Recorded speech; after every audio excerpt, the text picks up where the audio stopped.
Bueno, entonces, yo voy a, durante esta primera sesión y la sesión que continúa después de la pausa para café, voy a hablar de los principios generales de las técnicas calorimétricas y me voy a enfocar en estas primeras 2 horas en ITC y en las segundas 2 horas después del café en TCC, ¿no? Entonces, pues bueno, empezamos. Bueno, hay un montón de calorímetros en un montón de laboratorios del mundo. Uno solía construir su propio calorímetro. A mí todavía me tocó esa época cuando uno construía un calorímetro y pues es una cosa bastante complicada de hacer, ¿no? Pero luego se volvieron cada vez más disponibles a través de comerciales, calorímetros comerciales.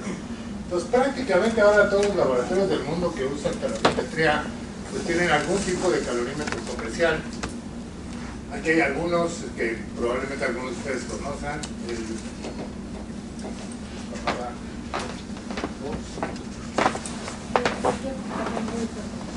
Muy bueno. Ya vi. Ok, pero serio, pues. Debería funcionar el mío, porque ese es... Bueno, va. El de Microcal, que está aquí, que probablemente conozcan, hay otro que se llama, le llamamos la lavadora, porque tiene este tipo de lavadora, ¿no? Es el TAM de Thermometric, hay otros de Malvern, que en realidad Malvern es una empresa que compró a Microcal, en realidad no a Microcal, Microcal pasó de ser Microcal a General Electric y de ahí Malvern nos compró, ¿no? Entonces, este es, digamos, el calorímetro más de última generación de ITC, ¿no? Entonces, bueno, esto es nada más para mostrarles a aquellos que no los conozcan cómo se ven estas cosas.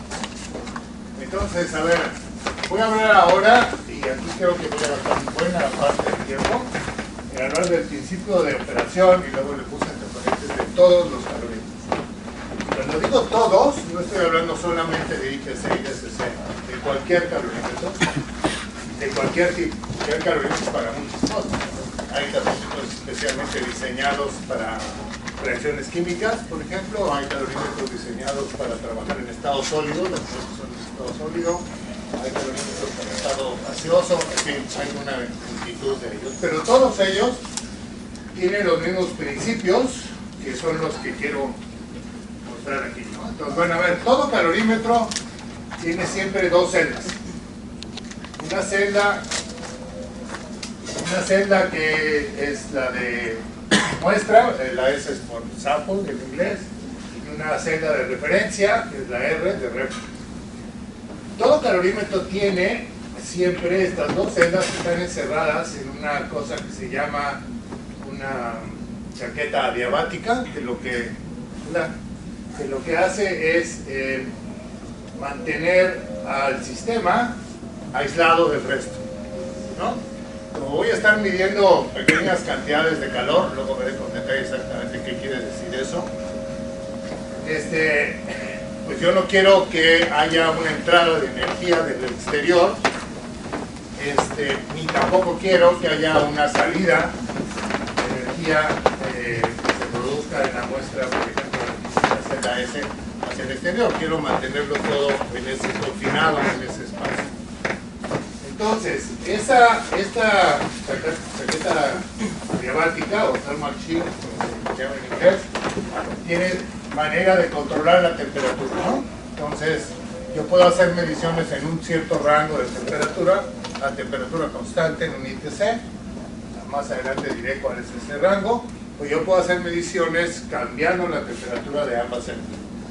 Estas celdas además tienen un conjunto de elementos eléctricos que permiten calentar o enfriar, más bien calentar cualquiera de las celdas según convenga hacerlo en el experimento. Ahorita veremos en qué consiste eso. Entonces digamos que este es el arreglo básico de cualquier calorímetro. Entonces, lo que varía de un calorímetro a otro básicamente es cuál es el tamaño de esta celda, cuál es el tamaño de la muestra que requiero y cuál es la sensibilidad de esa muestra de ese calorímetro en particular. Entonces, por ejemplo, Una cosa que es muy importante es que ambas celdas, simplemente no puedo hacer que se mantenga ahí. Ok, ahí está. Ambas celdas tienen que ser idénticas. ¿Por qué tienen que ser idénticas? Porque yo lo que voy a hacer es comparar el comportamiento de lo que hay en una celda con lo que hay en la otra. Entonces las celdas tienen que ser idénticas. Idénticas quiere decir exactamente el mismo material, quiere decir el mismo peso, por ejemplo, de tal manera que ambas celdas sean comparables y la comparación sea que básicamente son idénticas. Ahora, eso no existe.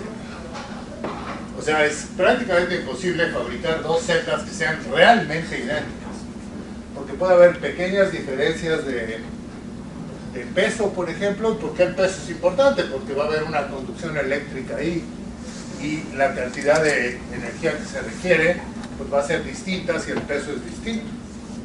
Entonces, esa es una de las, yo creo que buena parte del precio de un calorímetro es básicamente que las celdas sean lo más parecidas posibles, su tamaño y el material del cual está hecho, que permita hacer las mediciones. Los materiales actuales son todos aleaciones de distintos tipos. Se guarda el secreto de qué son, es muy difícil saber exactamente de qué son. Te dicen el nombre comercial, pero no te dicen qué es, ¿no? Lo que sí puedo decirles es que seguro tiene oro, porque es un excelente conductor, ¿no? Entonces, pero tiene que tener otras propiedades, ¿no? Por ejemplo, bajo calentamiento no debe deformarse, porque si se deforma, pues entonces ahí hay una energía involucrada y esa no es positiva. Entonces, todas estas calorímetros tienen, entre las dos celdas, tienen una diferencia de temperaturas que voy a llamar delta T1. Y ahí lo que hay entre las celdas, siempre hay un dispositivo que lo que hace es ejercer lo que se conoce como el efecto Peletier o Peltier. Y lo que es el efecto Peltier es un descubrimiento hecho por este francés hace muchísimo tiempo, que él encontró que hay una diferencia de temperaturas entre las dos caras de un semiconductor cuando hago circular una corriente por ese semiconductor. Entonces, haciendo circular una corriente, por ejemplo, aquí con estos calentadores, esto no está terminando. ¿No traes una, Sergio? Mira, ya digo del verde. Okay, no necesita. Entonces, con estos calentadores yo voy a hacer circular una corriente y aquí hay un semiconductor entre las dos celdas que genera una diferencia de temperatura. Esta generación de la diferencia de temperaturas es uno de los principios básicos de cualquier calorímetro. Esa diferencia de temperaturas puede ser muy pequeña, variando de calorímetro a calorímetro. Puede ser desde 1 por 10 a la menos 4, en los más viejos a 1 por 10 a la menos 6 grados, dependiendo del equipo, ¿no? En realidad, 1 por 10 a la menos 6 es un poco exagerado, yo diría que es 1 por 10 a la menos 5. Pero el principio general es que yo voy a establecer una diferencia de temperaturas entre la celda de referencia y la celda de trabajo, donde está la muestra que quiero estudiar. Esta diferencia de temperaturas se va a romper, va a cambiar, cuando en la celda de trabajo ocurre algún evento que absorbe o libera energía. Y ese evento pueden ser muchas cosas. Puede ser la unión de un ligando a una proteína, puede ser una reacción química, puede ser un montón de cosas.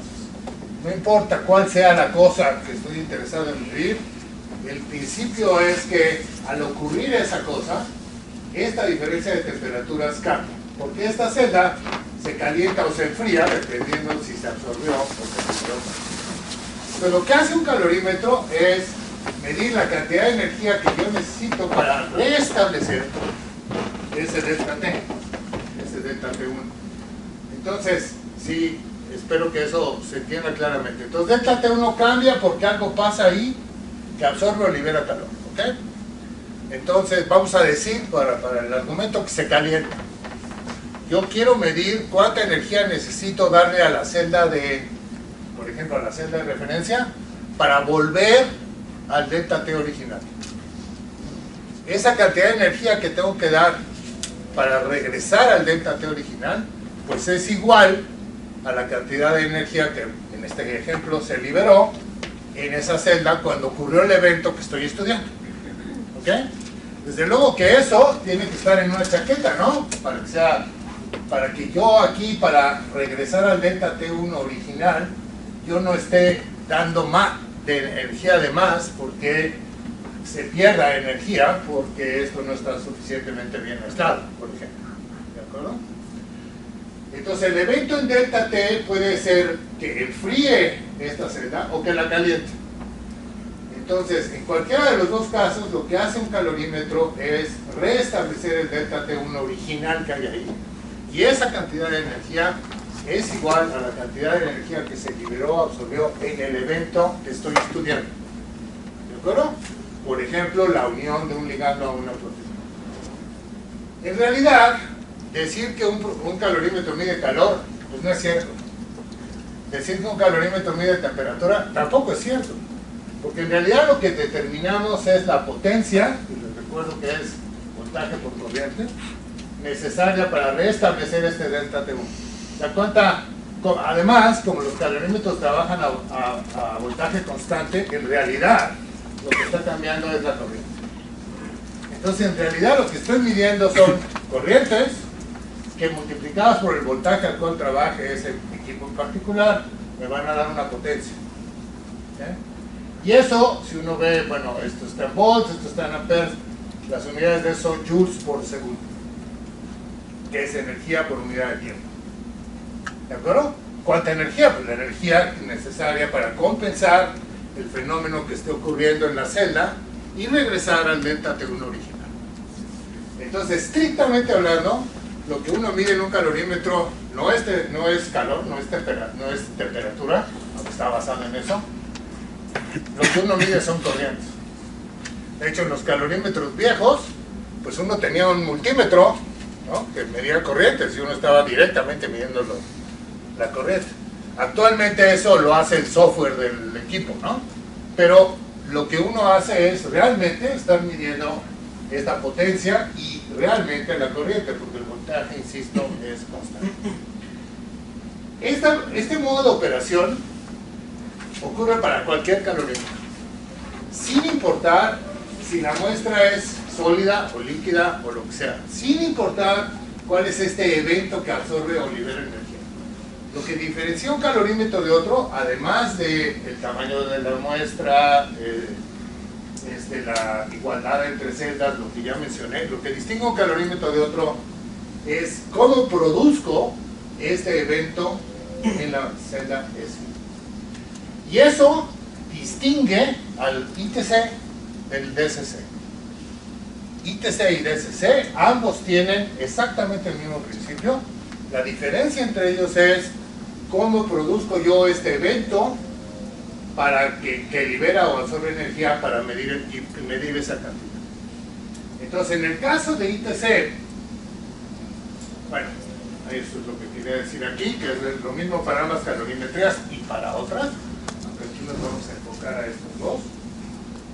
En el caso de DCC, ese evento en la celda de la muestra está producida por la inyección de otra sustancia. Entonces, quiero decirlo en general, yo puedo tener en esta celda una sustancia A, que no necesariamente es una proteína. Y en esta jeringa puedo tener una sustancia B. Si A y B interaccionan en la celda suficientemente fuerte, interacciones siempre va a haber, ¿verdad? O sea, no importa que yo ponga A en B y A sea lo que sea y B sea lo que sea, siempre hay una interacción entre ambos componentes.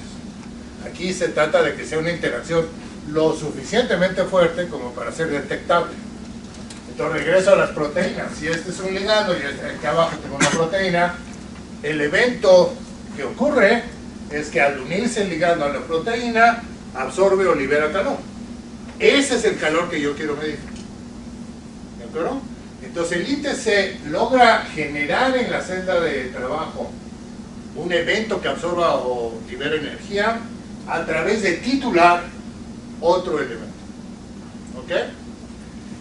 Entonces, para titular lo que tengo es una jeringa que tiene un motor que me permite titular ciertas cantidades de manera lo más precisa posible, ya hablaré de eso un poco más adelante, y que además tiene una jeringa muy larga que llega hasta la celda, y aquí normalmente esta parte de la jeringa, que es por donde sale la sustancia que está en la jeringa, la solución o disolución que está en la jeringa, está también a la misma temperatura a la cual está todo el calorímetro. En pocas palabras, yo no puedo hacer un experimento hasta que lo que está aquí adentro esté en equilibrio térmico con el resto del calorímetro, ¿no?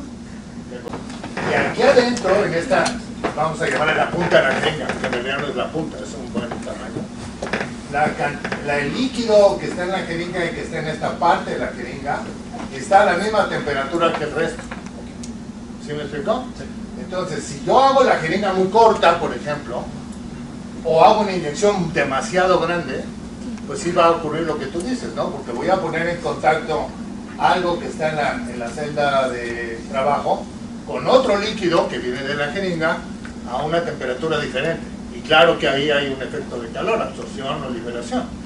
Pero para evitar eso, lo que haces es que la jeringa también está termostatizada. ¿Ok? Y bueno, tiene que estar lo suficientemente adentro y además tiene que el volumen que aquí inyectas, o sea, si tú haces una inyección demasiado grande, con demasiado volumen, pues vas a tomar parte del líquido que está afuera, ¿no? Entonces, si estás midiendo, por decirte lo que sea, ¿no? A 10 grados o a 15 grados, y esto está normalmente al ambiente, ¿no? Entonces, claro que hay una diferencia. Esta punta de la jeringa suele tener forma de hélice, y muchos calorímetros, además de tener un motor para inyectar, tienen un motor para girar esa jeringa. Y entonces puedo hacer la medición agitando la muestra para homogeneizar a lo más posible, ¿de acuerdo? Y uno puede controlar la velocidad a la cual está girando. Sí, bueno, más que la jeringa es la punta de la jeringa, lo que está girando.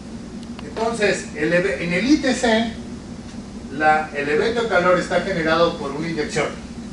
Entonces, por ejemplo, aquí estoy poniendo el ejemplo que es más, digamos, cerca de los corazones de la asistencia aquí, que es, aquí abajo tengo una proteína, que son estos como simbolitos azules, y aquí arriba tengo una disolución de un ligando, por ejemplo. Y entonces lo que voy a hacer es inyectar este ligando a esta célula. ¿De acuerdo? Ahora, esa jeringa tiene un motor de alta precisión. ¿Qué quiere decir eso? Pues que las cantidades mínimas, las jeringas suelen varía de equipo a equipo qué volumen tienen. También depende altamente de la sensibilidad del equipo. La sensibilidad del equipo está directamente relacionada con cuánto es el delta T. ¿De acuerdo? Entre más grande o más pequeño sea el delta T, pues puedo medir menores cantidades de energía. Si el delta T, por decir un ejemplo, fuera 1 grado, que ocurría en los calorímetros de hace 40 años o 30 años, pues entonces claro que la sensibilidad era mucho más baja, ¿no?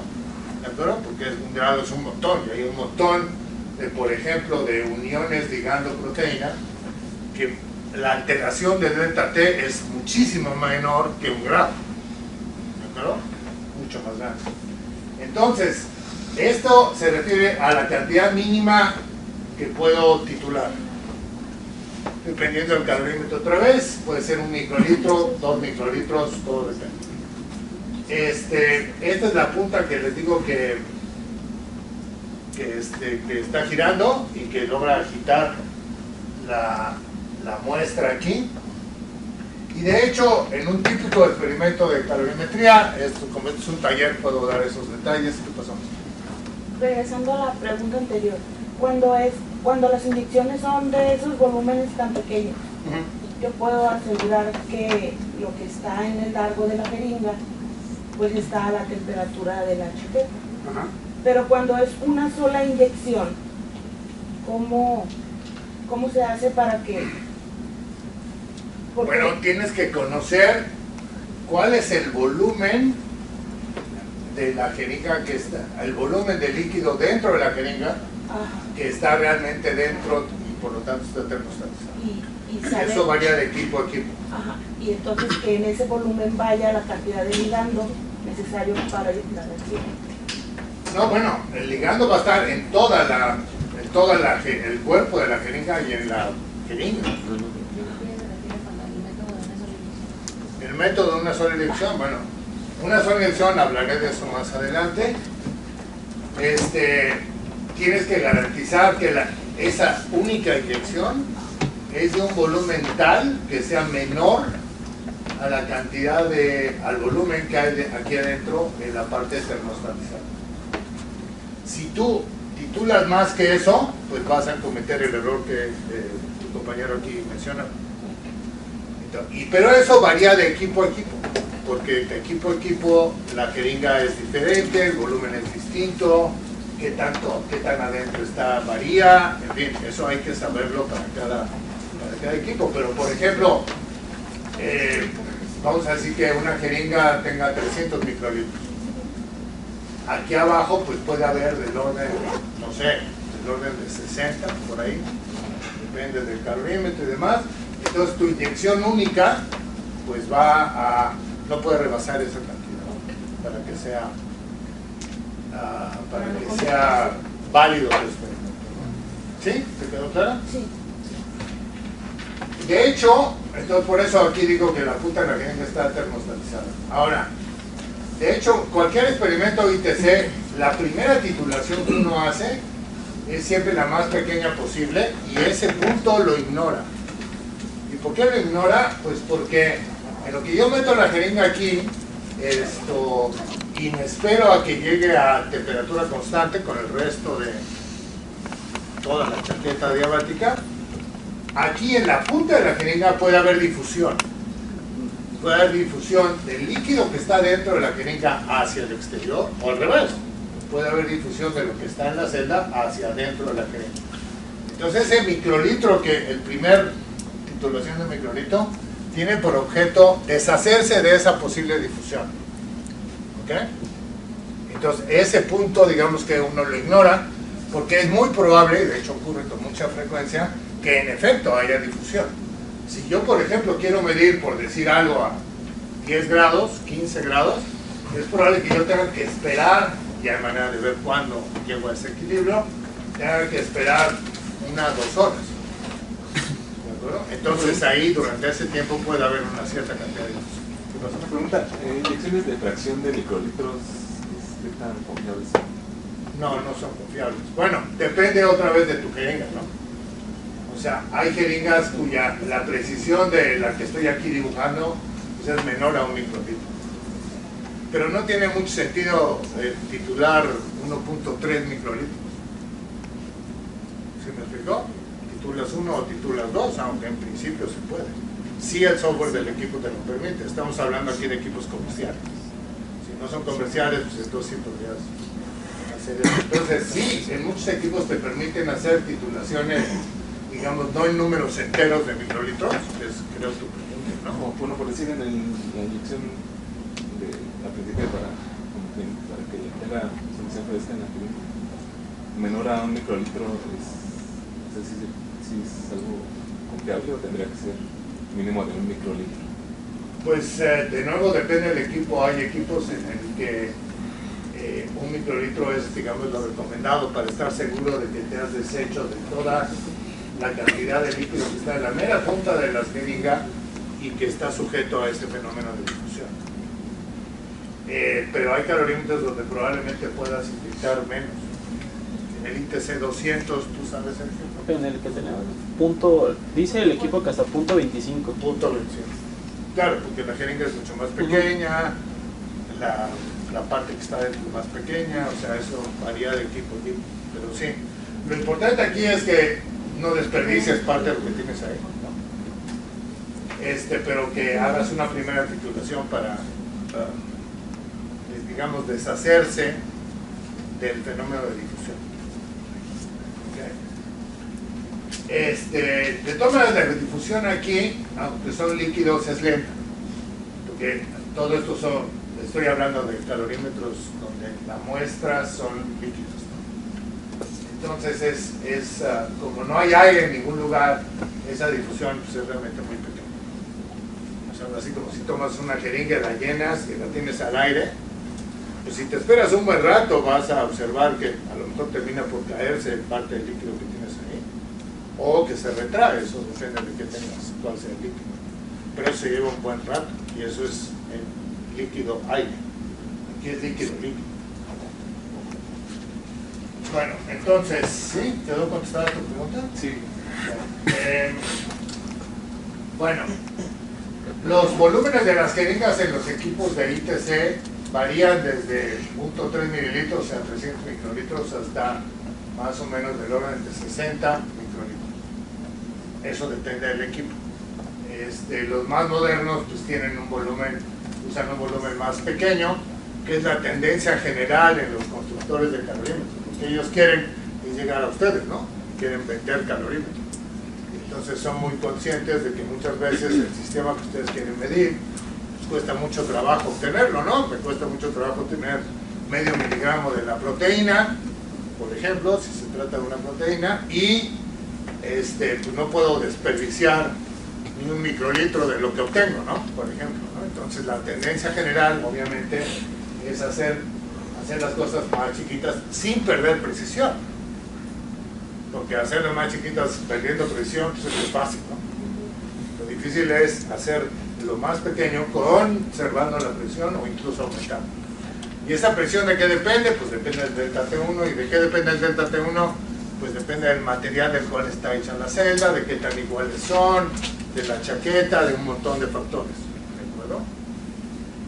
El volumen de la celda igual varía de calorímetro en calorímetro. Por ejemplo, el que tiene jeringas de 300 microlitros, el volumen es de 1.5 mililitros, que es una cantidad grande, dependiendo de qué quiera uno estudiar, o bien 0.5, dependiendo si tiene un calorímetro que tenga esta cantidad en jeringa y esta cantidad cerca, ¿no? El rango de temperaturas al cual puede hacerse una medición de ITC es entre 10 y 15, más o menos, y entre 55 y 60.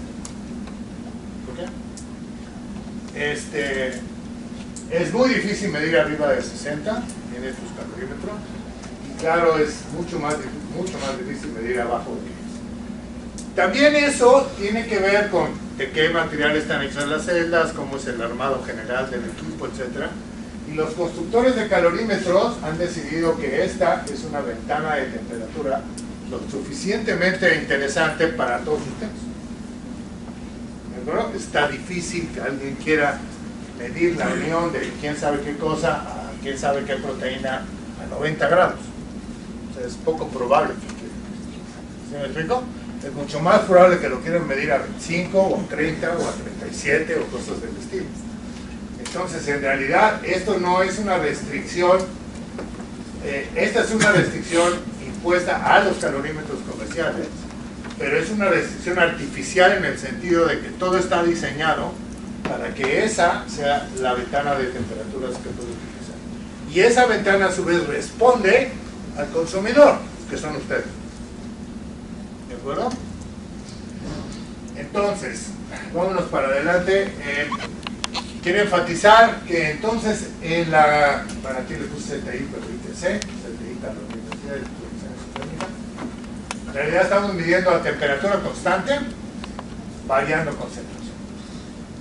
Estamos variando concentración, pues aquí ¿no? Y estamos midiendo a temperatura constante. Hago énfasis en esto porque en la siguiente sesión, después del café, el DSC, lo vamos a hacer al revés. Vamos a medir a concentración constante variando temperatura. ¿Qué tanto afecta el aumento de esa temperatura? Uno es que varía como 0.3 grados o algo así. Porque si lo fijo a 25, conforme va avanzando el experimento, sigue avanza un poco la temperatura. no se queda exactamente el 5, varía No. punto 2, punto 3 grados. Si eso hace tu calorímetro, algo está mal. O sea, si tú quieres medir a 25, las celdas deben permanecer a 25 todo el tiempo. Y justamente el principio es que la diferencia de temperaturas entre una celda y otra, que es muy pequeñita, vamos a decir 1 por 10 a la menos 4, entonces tienes una celda en 25,000 y la otra en 24.999, o sea, están midiendo a 25, ¿no? O sea, eso es obvio, ¿sí está claro? Entonces, la temperatura de la celda puede aumentar o disminuir dependiendo de si el evento que ocurre ahí, producido por la fisuración, absorbe o libera energía.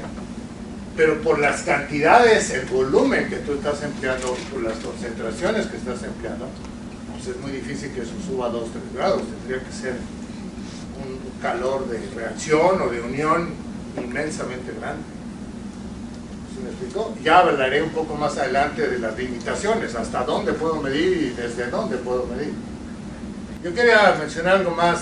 Si tú tienes un calorímetro que no se pone a 25, sino a 25.1, a ver, lo que vas a obtener del resultado, si vas a obtener un delta H, ¿cuál es la diferencia entre el delta H a 25 y 25.1? Bueno, sí existe, claro, pero esa diferencia es mucho más ¿cómo se llama? Pequeña que el error que cometes al medir a 25 y a 25.1. Entonces, en realidad, pues es 25. ¿Sí me explicó? Y vamos de gane, ¿no? En los artículos en los últimos 10 años de la gente que usa calorimetrías con proteínas, ya te dan un más menos.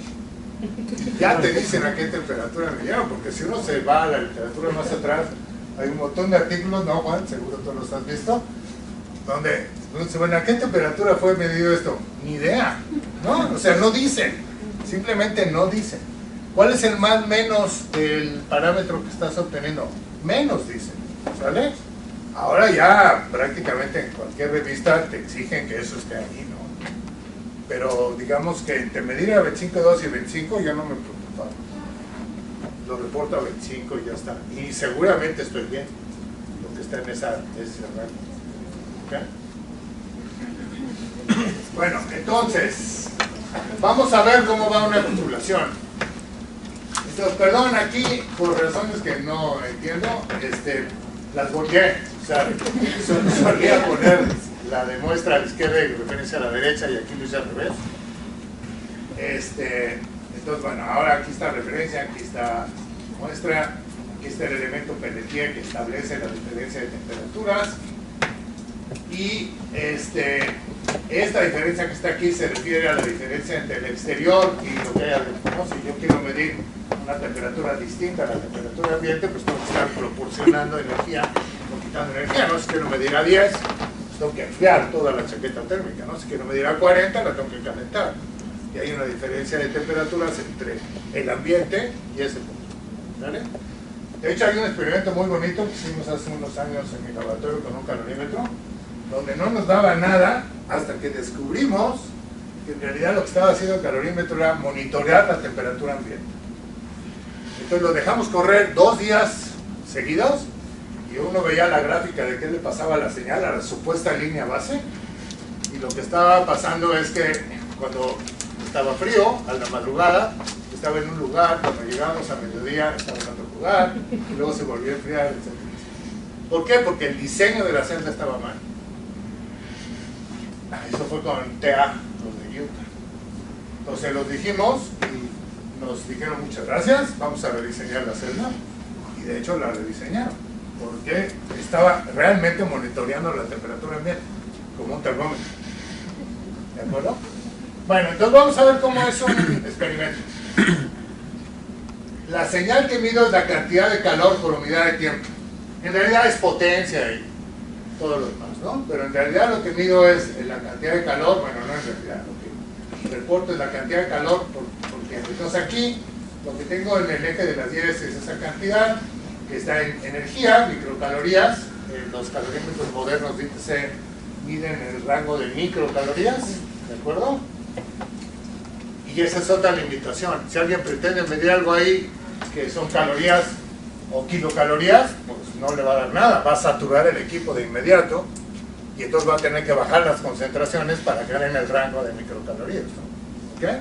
O sea, la ventana energética de un calorímetro de titulación está en el orden de las microcalorías. Y aquí tengo el tiempo. Entonces, lo que realmente mide es la cantidad de calor por unidad de tiempo que debe ser aplicada o removida por el equipo para mantener el delta T, lo que llamé antes delta T1, el delta T entre las dos celdas. Entonces, fíjense qué es lo que está pasando. Bueno, ahí tengo, vamos a decir, una proteína, ¿no? ¿Ok? Y todo está a una cierta temperatura. Esa cantidad de energía que necesito para mantener estas iguales, pues aquí le pongo ese 5, pero puede estar en otro lugar. Y esto es lo que llamo la línea base. Esa es la línea base que se obtiene después de empezar la agitación. ¿Ok? Entonces ahora llego y titulo. ¿Ok? Y vamos a decir que esa titulación, hay un evento, que puede ser la unión de un ligando a una proteína, que genera una cierta cantidad de energía. Y estas flechas rojas indican que entonces ahora este está más caliente que este, ¿no? Entonces tengo que calentar a R para regresar al delta T. Entonces ahí lo que ven la señal es, empiezo a ver que de inmediato empiezo a tratar de recuperar ese delta T. La inyección fue una cierta cantidad de microlitros, nada más. ¿De acuerdo? No es continuo, es una cantidad, ¿de acuerdo? Finita de cierta cantidad de microlitros de muestra. Entonces, esa cantidad de energía va cambiando, como pretendo enseñar aquí. Pero claro, va a llegar un momento en donde ya estoy compensando, ¿no?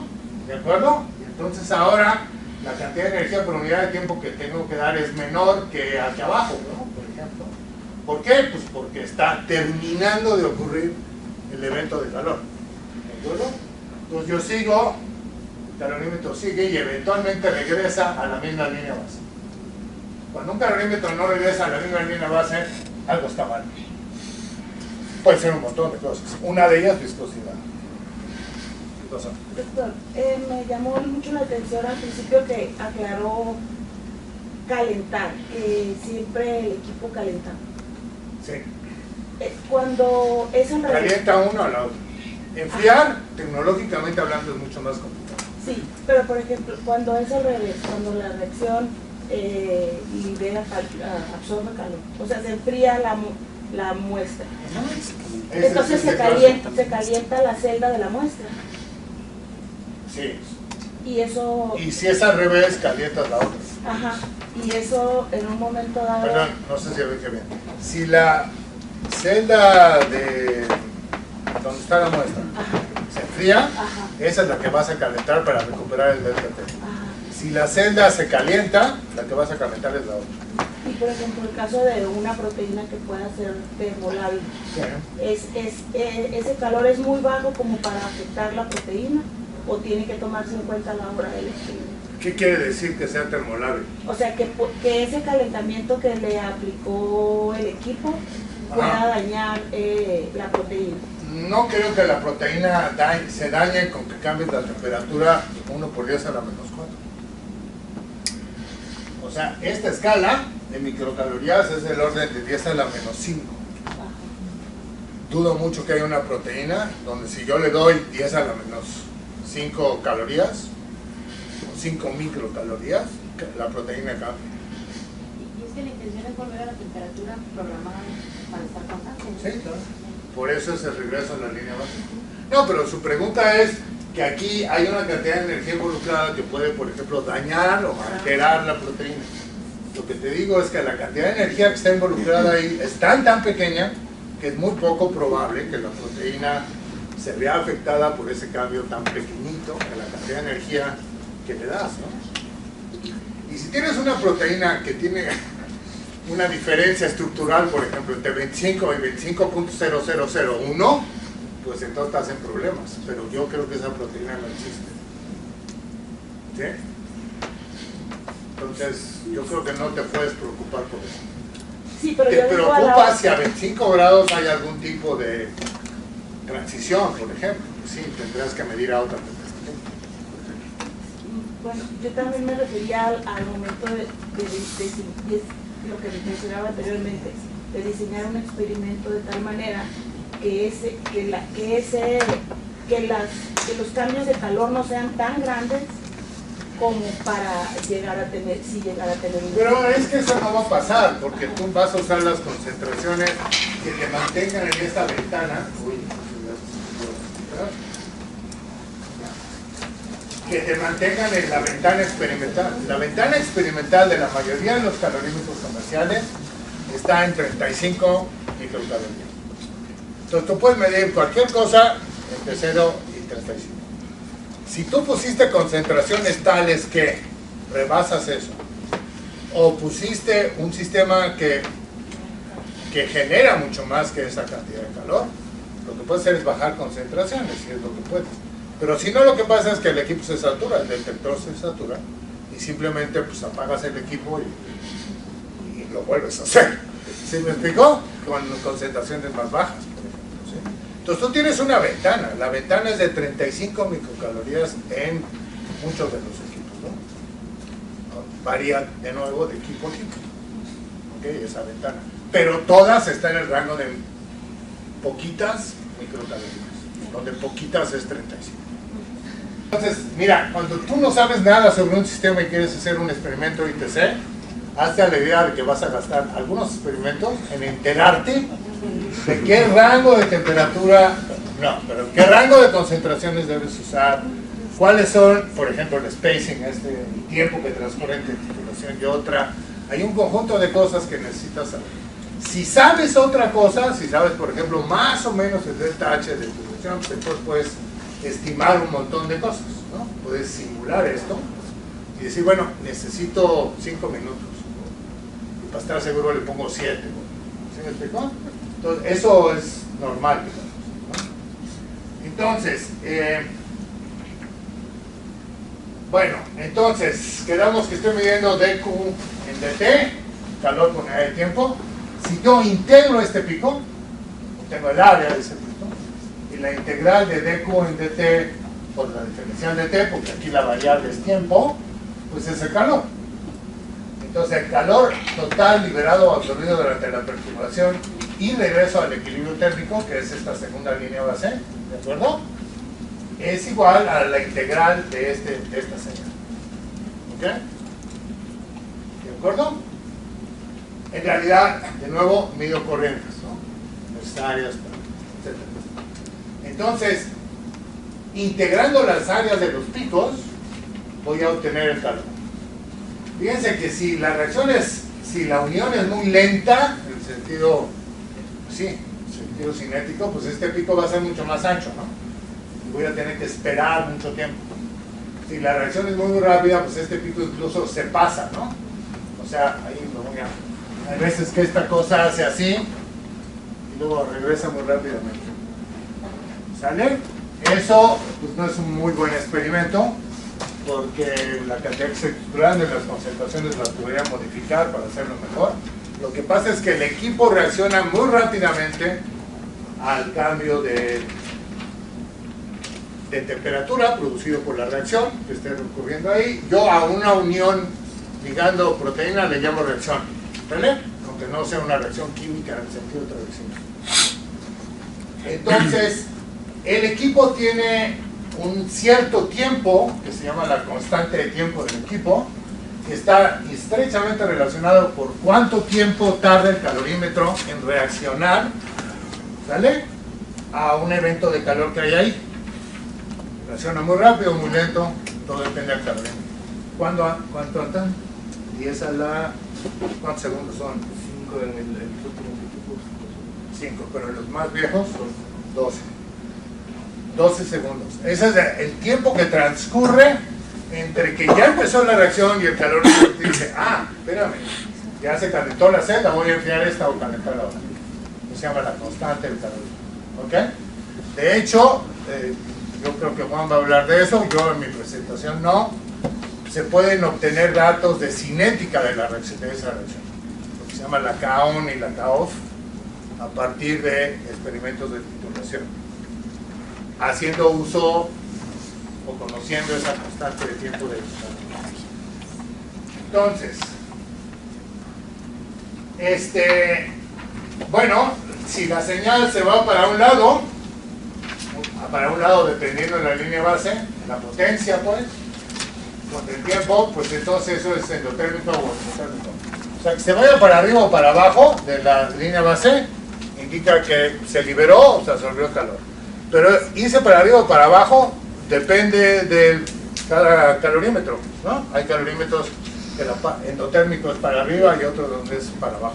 Lo primero que uno hace cuando recibe un calorímetro es justamente averiguar para qué lado es endotérmico y para qué lado es exotérmico, ¿no? ¿De acuerdo? Bueno, entonces vamos a ver hacer una titulación completa. Entonces aquí tengo una proteína con este Pac-Man. ¿Conocen Pac-Man? Demasiado jóvenes para eso. Y aquí está la jeringa con un ligando cuadrado, como pueden ver ahí, ¿verdad? Entonces voy a titular esto. Entonces, ¿qué es lo que pasa? Voy a mostrarles las primeras. Entonces esta es la reacción o reacción como yo le llamo, pero en realidad es una unión, ¿no? Entre la macromolécula y el ligando. Esta es la reacción en la que yo estoy interesado. ¿Ok? El ligando se pega a la macromolécula para formar el complejo ligando-macromolécula. Entonces aquí hay tres titulaciones. Aquí están los tres picos. En este caso serían endo. Sí, exactamente. Y estos puntitos que ven aquí es Q, es el área. El área de cada pico son estas. ¿De acuerdo? La integral de cada pico. Entonces aquí tengo de Q en dt y acá abajo les estoy mostrando el área de cada pico. Entonces, ¿qué pasa? Bueno, yo sigo titulando. Aquí ya hay unas cuantas uniones que ocurren. Yo sigo titulando. Entonces ahora los picos empiezan a ser más pequeños. ¿Por qué? Pues porque hay menos proteína disponible para el ligando que estoy titulando. Y entonces los picos son más pequeños y las áreas son más pequeñas. Si yo sigo, voy a llegar a ese punto, en donde fíjense que esta señal termina siendo cero. Es decir, aquí, en la última titulación, me voy al revés, perdón. Casi aquí, ya prácticamente todas las macromoléculas están unidas a su ligando, ¿ok? Y si yo sigo titulando, pues va a llegar un momento donde tenga una concentración de ligando libre, estos cuadritos aquí, que sea el dominante, ¿no? Y ya no hay macromoléculas disponibles para hacer la unión. Entonces, lo que va a ocurrir es que la señal se vuelve muy muy pequeña y al integrar estos pequeños picos, pues entonces aquí lo que tengo es una señal de cero, ¿no? O sea, ahí se dice que es saturado el sistema. O sea, léase, he saturado toda la proteína que tengo ahí con un ligando. Fíjense que aquí estoy graficando no contra el tiempo, sino contra la razón de concentraciones entre ligando y macromolécula. Yo conozco eso. ¿Por qué conozco eso? Porque yo sé qué concentración tengo en la jeringa y sé qué concentración tengo en el centro. ¿Okay? Entonces, aquí es como función de ese cociente. Como es un taller, de nuevo voy a dar detalles que no daría nunca en ninguna otra presentación. Si esto tiene un litro, 1.5, vamos a decir, un calorímetro que tiene 1.5, y toda la jeringa tiene 0.3, ¿de acuerdo? Y yo termino con todo lo que tenía la jeringa, pues el volumen aquí aumentó, ¿de acuerdo? De 1.5 a 1.8.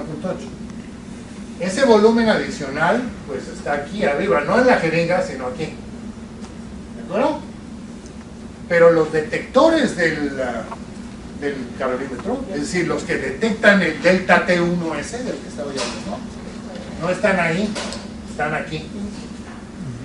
Entonces los calorímetros hacen una corrección por el hecho de que el volumen está cambiando. Hay una parte de la muestra que está aquí afuera y esa cantidad de energía no la estoy detectando, ¿de acuerdo? Entonces corrijo la concentración por este volumen, por el volumen en exceso, ¿de acuerdo? O sea, uno sabe exactamente cuánto es el volumen y se puede hacer la corrección para tener la concentración correcta, vamos a decir, en la celda. porque esa es la que detecta. ¿Ok? Bueno, yo tengo de un experimento de ITC, tengo básicamente tres cosas a cada temperatura a la que yo mido. El delta H de esta interacción, en realidad, hay que saber tantita más termodinámica, yo mido energía, delta U, energía interna, pero a presión constante y sobre todo a presión baja, como la atmosférica, que es una presión bajísima, el delta H es igual al delta U. Entonces en realidad estoy midiendo delta U, pero eso es igual al delta H. Y se sabe además que este tipo de reacciones son muy insensibles a la presión, ¿no? Por ejemplo, hay un montón de trabajo con gente que estudia plegamiento de proteínas bajo presión. Tienes que llegar a cientos de atmósferas para que no te salga. La proteína ni se entera de eso. ¿Okay? Entonces, en realidad, presión constante igual a cero es lo normal, ¿no? Atmosférica. El delta H es proporcional a este tamaño que está aquí. ¿Okay? Esta acá es la constante de afinidad. Todos ustedes han oído hablar de ella. Es la constante de equilibrio para esta reacción. Y aquí es la estequiometría. Es el punto en el cual, fíjense, en 1 la cantidad de ligando en macromolécula es la misma, ¿no? Expresado en moles, ¿no? ¿Okay? Si la unión es 1 a 1, este punto de inflexión tiene que estar en 1. Porque es justo en ese punto donde tengo la cantidad 1 a 1 de ambas cosas. ¿De acuerdo? Entonces, estas son las tres cosas que saca un experimento de ITC. El delta H, la K de afinidad y la estequiometría. En la que les he dibujado aquí, pues es un experimento muy bonito, todo salió muy bien, y la N pues es prácticamente 1, ¿no? Ya veremos que ese no es el caso. ¿Sí? Entonces, si yo tengo la constante de afinidad, la relación que dice que el delta G, la energía libre de Gibbs, menos RT por el logaritmo de K, tengo el delta G, ¿no? Y si tengo el delta G y tengo el delta H, que es este que está acá, pues tengo el delta H. Entonces, en un experimento de calorimetría de titulación a una cierta temperatura, yo puedo obtener el delta H, el delta G, el delta S, la constante de afinidad y la estequiometría. ¿Okay? Prácticamente es la caracterización termodinámica completa del sistema. De hecho, puede ser más que eso, porque yo puedo hacer experimentos, repetir esto a varias temperaturas, y entonces pues, la variación del delta H con temperatura, que es también la variación de entropía con temperatura multiplicada por T, ese es el cambio en capacidad termodinámica. Entonces aquí hay unos datos, este eje de aquí, perdón, no se ve, el amarillo no se ve. Esta es temperatura, este es la relación de concentración ligando y este es la señal. Entonces fíjense cómo el delta Cp no es 0 y entonces a distintas si uno hace mediciones a distintas temperaturas tendrá deltas H a distintas temperaturas y la variación de este delta H con temperatura es el cambio de Cp. Entonces también puedo obtener el cambio de Cp en la reacción de interés, ¿no? Macromoléculas más ligando me da el cambio. Yo me imagino por el título de su plática que el miércoles Rafael Zubillaga va a hablar justamente de esta técnica, de cómo obtener, bueno, no de la técnica es ITC, pero qué hacer con estos deltas Cp. ¿Por qué son importantes? Aprovecho ya un pequeño anuncio. El delta Cp está ligado, muy ligado a la estructura tanto de la proteína como del complejo proteína ligado. Y eso lo pueden ver en esta ecuación. Cuando uno mide Cp, en realidad lo que está midiendo es el cambio de entropía. Y todos ustedes saben que cuando una proteína cambia de conformación, sea para recibir a un ligando o sea para destabilizarse, pues la entropía cambia un montón. ¿De acuerdo? En realidad lo que yo hago al medir delta Cp es medir ese cambio de entropía con respecto a la temperatura. Puedo medir el rompimiento de una estructura o la formación de una estructura. Y eso está directamente relacionado con la estructura de la proteína, por ejemplo, obtenida por rayos X o por resonancia magnética. Entonces el delta Cp es una cantidad importante en el mundo de las proteínas porque uno puede hacer una relación directa con la estructura de la proteína y el cambio de esa estructura. ¿Vale? Entonces, Vamos para adelante. A ver. Un experimento ITC en realidad son 3 experimentos. No es cierto que sea uno, son 3, mínimo 3. Lo que llamo aquí el experimento 1, que es el que ya les mostré, los cuadritos son más, ¿no? Esta es la proteína. Por otro lado, entonces, el delta H de este experimento tiene al menos 3 partes.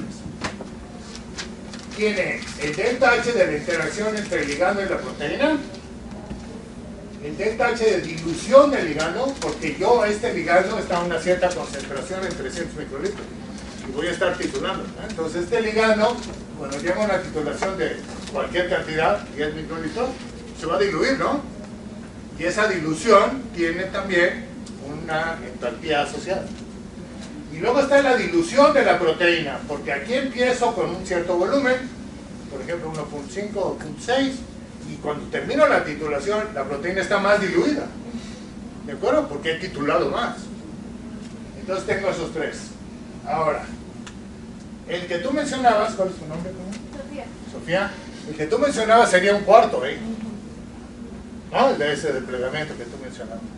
Pero está difícil de obtener ese, por lo que vas a ver ahorita. Entonces, el segundo experimento es poner el ligando y abajo no poner proteína, sino el mismo medio en el cual está la proteína. Entonces, en este experimento voy a medir la dilución del ligando. ¿De acuerdo? ¿Y cómo mido la dilución de la proteína? Bueno, pues hago lo contrario.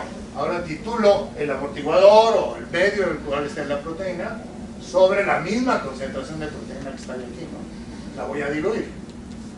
Normalmente esta cantidad es prácticamente cero, excepto para ciertos sistemas. Más típicamente para interacciones proteína-proteína. Para interacciones proteína-proteína, esta cantidad es cierto que es casi cero, pero es comparable con las otras dos. Entonces no la puedo ignorar. ¿Ok? Normalmente, esto, de hecho, mucha gente ni siquiera hace este experimento. Porque además lo piensa como, ay, voy a desperdiciar proteína. Que no es cierto, porque todo lo que van a hacer es diluirla. Se puede reusar, claro, no le has hecho nada, nada más la has diluido. Pero mucha gente ni siquiera hace este experimento y supone que efectivamente es cero, lo cual es cierto en la gran mayoría de los casos, pero hay sistemas en donde eso no es cierto, ¿no? Proteína, Tere sabe un montón de esto, que ella estuvo trabajando en estos sistemas. Entonces, yo de esta ecuación yo puedo despejar, por decirlo así, ligando proteína, va a ser igual al resultado de este experimento menos el resultado de este experimento. ¿De acuerdo? Entonces, la interacción ligando proteína en realidad es la resta de estos dos experimentos. ¿Ok? Por eso mínimamente son 2 experimentos. Ahora, también Juan supongo que hablará de eso. Hay muchos sistemas para los cuales este segundo experimento también es muy cercano a cero. ¿Ok? Todo depende de la concentración que yo esté usando el ligando ahí, ¿no? Entre más grande sea, pues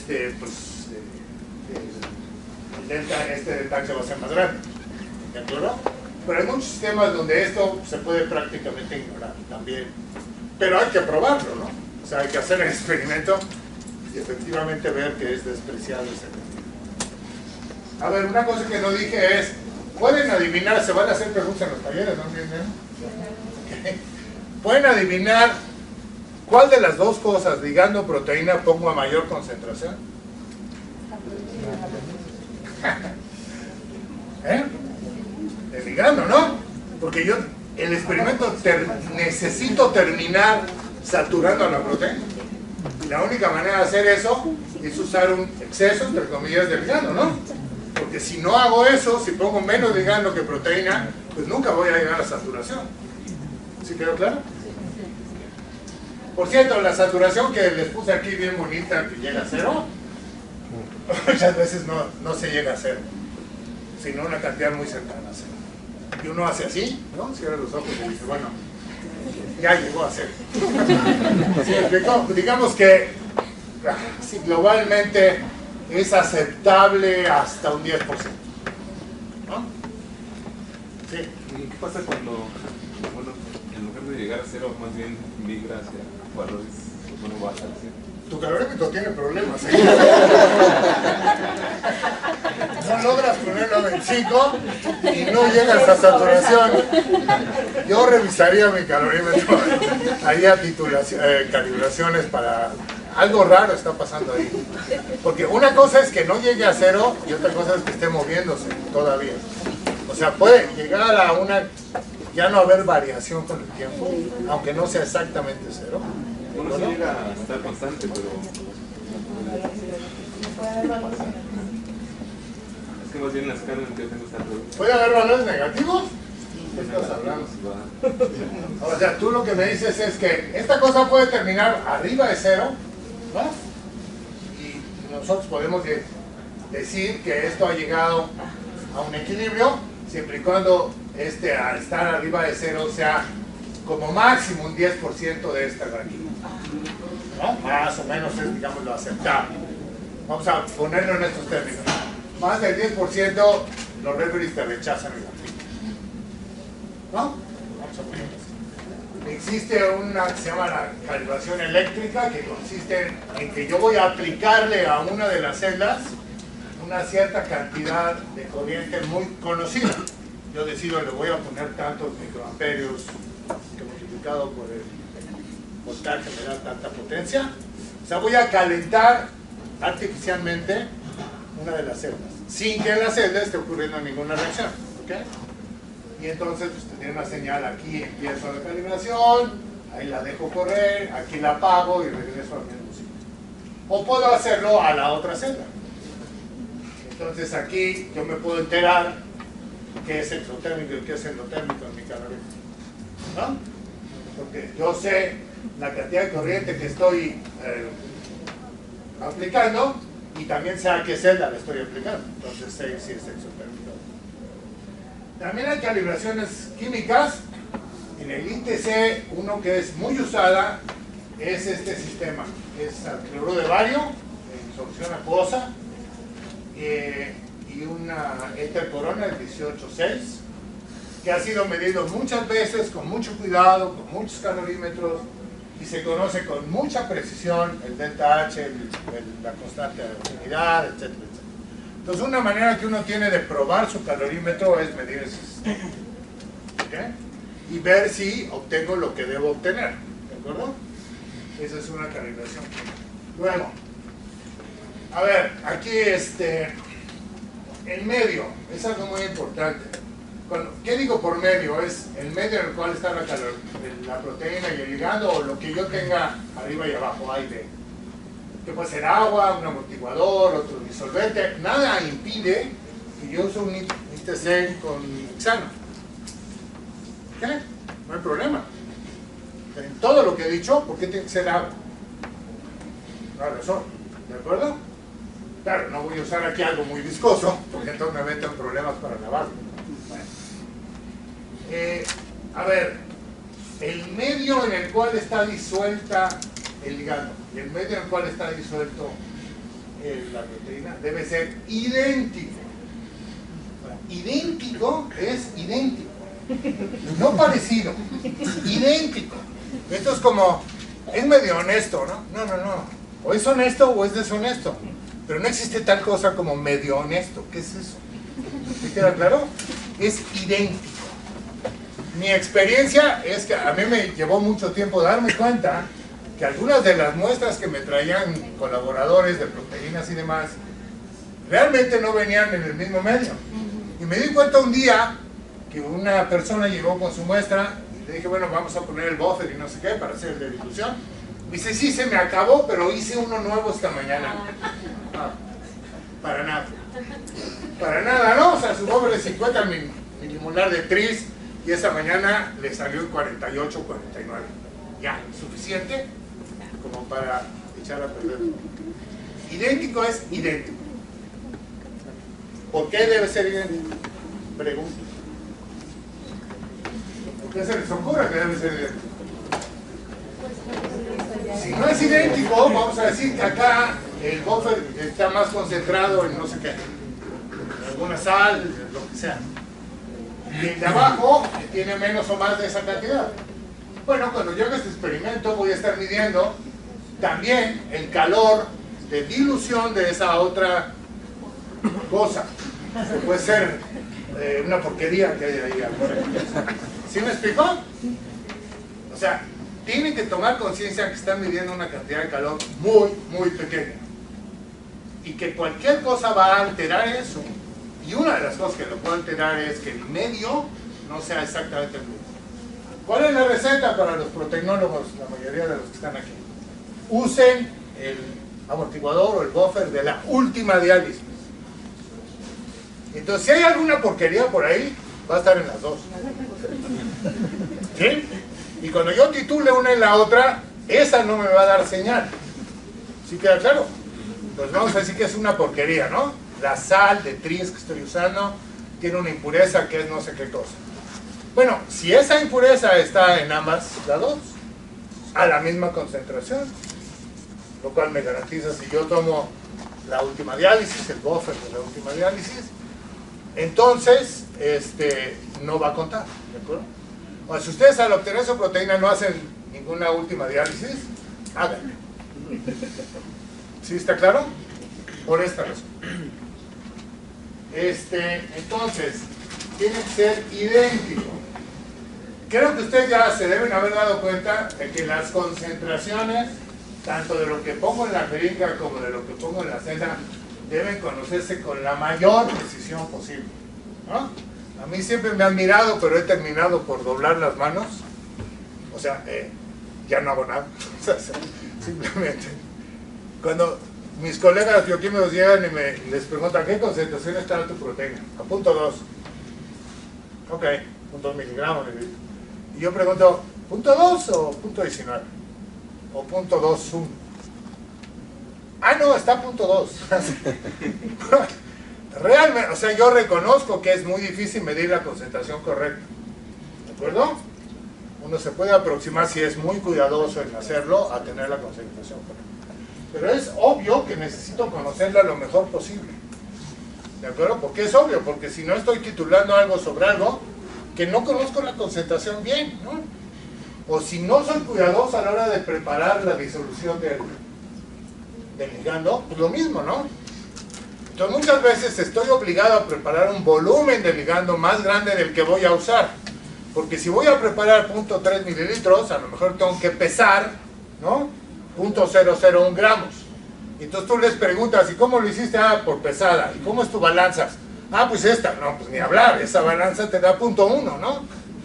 ¿Sí me explicó? Entonces hay que ser muy cuidadosos en conocer la concentración de agua. Ustedes no se imaginan la cantidad de datos que andan por ahí, que en realidad están mal, porque las concentraciones son incorrectas. Y gente como Juan, que ha desarrollado Affinimitter, muy consciente de eso, tiene maneras de ver si es probable, ¿no?, que la concentración que me dijeron está mal. Que no es 0.2, sino 0.19. ¿Sí me explicó? Y que no es 3 milimolar, sino 3.01. Pero no, la magia de Juan pues no funciona siempre, ¿no? O sea, tiene que estar cerca, ya les explicará él cómo averigua que la concentración puede estar mal. Tiene que estar cerca de lo que se supone que debe ser. ¿Sí me explicó? Entonces no subestimen eso. Si no conocen bien las concentraciones, ni hagan el experimento. Van a estar desperdiciando tiempo, dinero y todo lo demás. Si no usan el medio correcto, el problema es que si el medio no es idéntico pero parecido, vamos a decir así, a lo mejor ni siquiera me entero de que hay una contribución ahí que es debida a esa impureza y no me doy cuenta. ¿Sí me explico? Cuando es muy obvio, pues sí, es muy obvio, pero no siempre es muy obvio. ¿De acuerdo? Entonces, yo les recomiendo que sean muy, muy cuidadosos con esa situación. Ventajas de IPC: la constantabilidad, la estequiometría delta G, delta S y delta CP, signido es una determinación directa de la entalpía de unión, aunque sea la resta de dos experimentos. Se requieren, por cierto, entre experimento 1, 2 y 3, el medio tiene que ser el mismo, y la concentración del ligando y proteína tiene que ser la misma, no tiene caso. No se requieren marcadores adicionales, algunos de ustedes probablemente los hayan usado, como cromóforos o fluoróforos, ¿no? Que yo, digamos, lo voy a decir así, con toda la mala leche, contaminan su sistema para poderlo medir. ¿Cómo lo contaminan? Le avientan un fluoróforo o le avientan un cromóforo. Y a veces a concentraciones elevadas, depende de qué hagan, ¿sale? Entonces, en ITC no necesitan eso. ¿Ok? No hay cromóforos ni fluoróforos, y esa es una ventaja importante. Tiene alta sensibilidad, del orden de una microcaloría lo más bajo posible. La técnica es no destructiva. ¿Ah? Depende qué quiera decir con destructiva, ¿no? O sea, yo tengo el ligando a la proteína, al final del experimento tengo el ligando con la proteína. Y puede ser endemoniadamente difícil desprender el ligando de la proteína, ¿no? Entonces, en la práctica, muchas veces esa pues ya la tiro al caño, ¿no? ¿De acuerdo? Pero en principio no es destructiva, no destruyo. ¿Sí está claro? A lo mejor es muy difícil de purificar, más vale volver a hacer proteína limpia, ¿no? Eso es bueno. La interacción ocurre en disolución, que es donde están las proteínas en la vida real. Hay un montón de técnicas por ahí donde es necesario inmovilizar la proteína en algún sustrato y después averiguo si se pega algo. Pero ahí estoy midiendo la proteína agarrada a algún sustrato. ¿Cuál es la garantía de que en la vida real, en la célula, por ejemplo, pues eso haga la proteína? Pues para nada, ¿no? Sí, está claro, está en disolución. Eso es una ventaja del índice, que no necesita movilizar. Se pueden hacer experimentos con sistemas inusuales, por ejemplo, dispersiones, que no tienen que ser necesariamente en proteínas. Se puede hacer con células intactas. Hay gente que mete células ahí y le avienta cosas a las células para medir el calor asociado con la interacción entre lo que yo esté poniendo y las células que tengo. Entonces se pueden hacer. La técnica es relativamente rápida, esto es una porra un poco exagerada, y automatizada, es decir, el experimento dura alrededor de 2-3 horas. Pero la preparación de las muestras, o sea, 2-3 horas del experimento, pero la preparación de las muestras, como ustedes bien saben, no les tengo que decir eso, puede ser semanas, ¿no? Obtener su proteína, el sistema, etc. Entonces, en realidad, la técnica, el experimento dura poco, pero lo que hay que hacer antes del experimento puede durar un montón. ¿De acuerdo? Pero yo de todas maneras lo pongo como ventaja porque pues eso es cierto en cualquier, si le van a medir con un cromóforo, un fluoróforo, de todas maneras tienen que hacer ese trabajo de preparación, ¿no? O sea, de todas maneras está ahí para cualquier técnica. Tiene desventajas. La primera desventaja es que la señal, como ya les mostré, es proporcional al delta H. Entonces, si el delta H es muy pequeñito, está difícil de medir. ¿De acuerdo? Porque se une una cosa con la otra o interacciona una cosa con la otra, pero si la energía, esa energía es muy pequeña, es complicado de medirla o imposible de medir. Entonces, un requisito es que el delta H sea distinto de cero o, bueno, no quiero decir cero literal, ¿no? Quiero decir pequeñito. Otra desventaja es la cantidad de muestra requerida. Esta transparencia la traje del otro lado. Esto es cuando no habían aparecido los calorímetros más recientes, que requieren de una cantidad de muestra más pequeña. Pero más o menos en promedio se requiere de 1 miligramo por experimento, si se trata de una proteína. ¿Okay? Si hay procesos cinéticos lentos, ¿qué quiere decir lentos? Más lentos que la constante del equipo de tiempo, la que hace un rato Juan dijo que era 12 y 5. Si hay procesos ahí más lentos, no me voy a enterar. ¿Y por qué no me voy a enterar? Pues porque el equipo reacciona en 5 o 12 segundos, lo más rápido posible. Entonces, si hay procesos que ocurren antes, simplemente no me voy a enterar. Pueden estar ahí escondidos. Y el tercero lo puse en rojo, porque es la desventaja, digamos, más importante, es que el intervalo de determinación de afinidades de unión es relativamente estrecho. El ITC puede medir afinidades, lo voy a poner en molar a la -1, entre 10 a la 4 y 10 a la 9, más o menos. Si algo es menos afín que 10 a la 4 o más afín que 10 a la 9, uno se mete en problemas. Aunque hay algunas alternativas, pero en general, algo que sea muy afín o muy poco afín es difícil de medir. Y que es muy poco y muy afín, más o menos 10 a la 4, 10 a la 4. ¿Ok? Aproximadamente. En ese caso, cuando ves papers con afinidades de 10 a la 2, a la 2, 10 a la 3, ajá, de que hecho por ese, ¿cuál fue? O sea, si es válido, no que van a poner más cosas. Depende. Si, bueno, sí, si está bien hecho, ahorita diré cómo. Puede ser así. Yo de entrada diría, ¿no? Tendría cierta duda sobre el resultado porque está fuera de ese rango. ¿Sí? Ahorita veré eso. Bueno, entonces existe una cosa que se llama la ventana C, que es el rango de afinidades medible por IPC. C es un parámetro que se define como el producto de la estequiometría por la constante de afinidad por la concentración de la macromolécula M. Lo que les muestro a la derecha es una simulación del calor kilocalorías por mol contra la razón de concentraciones, las que les mostré antes, ¿no? ¿Qué es? Ligandos sobre proteínas. Para el siguiente caso, son isotermas, todas ellas, corresponden a una temperatura. Para una estequiometría la más simple posible, que es 1, es decir, es 1 de ligando por una proteína, con un delta H de menos 10, por eso todas están abajo de 0. Si yo hubiera estado aquí más 10, esto estaría del otro lado, ¿de acuerdo? Y una concentración de macromolécula de 0.1 milimolar, ¿ok? Entonces, la K la moví desde 1000, 10 a la 3, hasta 10 a la 8. Y eso corresponde a una C, o sea, simplemente calculando esto, desde 0.1 hasta 10.000. Y lo que pueden ver aquí es cómo se ven las curvas. Lo que es de resaltar aquí es que, por ejemplo, a 0.1, cuando C vale 0.1, que corresponde a una afinidad bajita, este es el tipo de variación que ves. Entonces, lo primero que ves es que ahí no ves ningún punto de inflexión.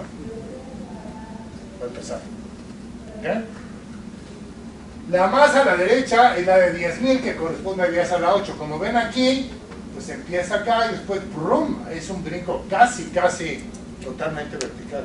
Eso lo que significa es que aunque yo haga titulaciones, o sea, si esto está en este punto, el punto 9999, y este punto acá está en 1.001, ¿de acuerdo?